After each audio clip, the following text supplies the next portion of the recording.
इस बीच जनवरी में रूस की कमाई से जुड़े हैरान करने वाले आंकड़े सामने आए। आंकड़ों से पता चला कि जंग ने रूस की अर्थव्यवस्था को बुरी तरह झकझोर कर रख दिया है।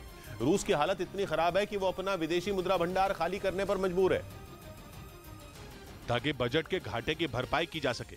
रूस को इस जंग में इतना नुकसान पहले कभी नहीं हुआ था जितना जनवरी में हुआ। खासतौर पर रूस को झटका लगा कच्चे तेल और नेचुरल गैस से होने वाली कमाई में।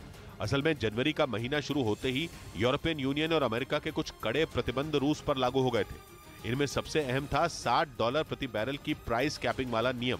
इस नियम की वजह से रूस की कच्चे तेल से होने वाली कमाई को तगड़ा नुकसान हो गया और उसे इतना बड़ा नुकसान हुआ जितना पहले कभी नहीं हुआ था, जिसका सीधा असर यूक्रेन में चल रही जंग पर भी पड़ सकता है, क्योंकि करीब 2 हफ्ते बाद यूक्रेन में चल रही जंग को पूरा 1 साल बीत जाएगा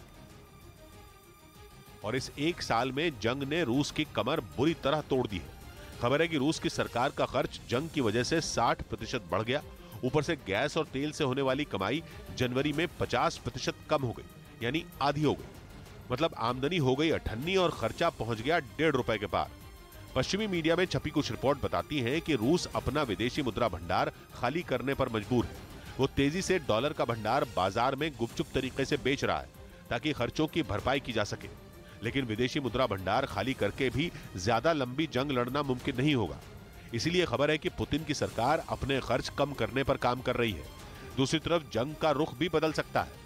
इधर मध्य प्रदेश के ग्वालियर में पुलिस ने पेपर लीक करने वाले एक गिरोह का पर्दाफाश कर दिया। पुलिस ने आरोपियों के पास से एक प्रिंटर और कई मोबाइल फोन बरामद किए और ग्वालियर से नर्सिंग एग्जाम के पेपर लीक कराने के आरोप में 8 लोगों को गिरफ्तार कर लिया। बताया गया कि आरोपियों ने परीक्षा देने आए उम्मीदवारों से 2 से 3 लाख रुपए में सौदा तय किया था। इसमें अभी 4 राज्यों के आरोपी शामिल हैं। पेपर लीक कराने वाले इस गिरोह का मास्टरमाइंड उत्तर प्रदेश के प्रयागराज का रहने वाला बताया गया, जिसकी पुलिस तलाश में जुटी है।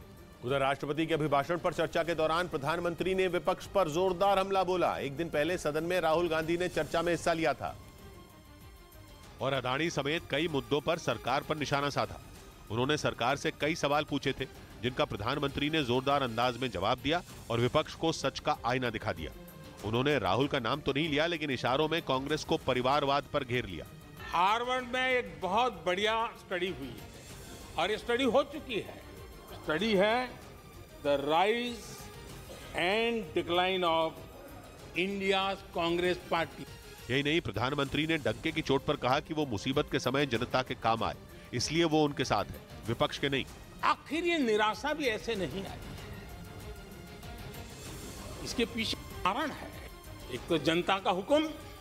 राष्ट्रपति के अभिभाषण पर चर्चा के दौरान प्रधानमंत्री ने अपनी सरकार की उपलब्धियां भी गिनवाई और विपक्ष को अपने ही अंदाज में जवाब भी दिया, यानी एक तीर से 2 निशाने साधे, क्योंकि अदानी के मुद्दे पर संसद में लगातार हंगामा हो रहा है। न्यूज़ 18 इंडिया की web series FIR number 208 streaming now.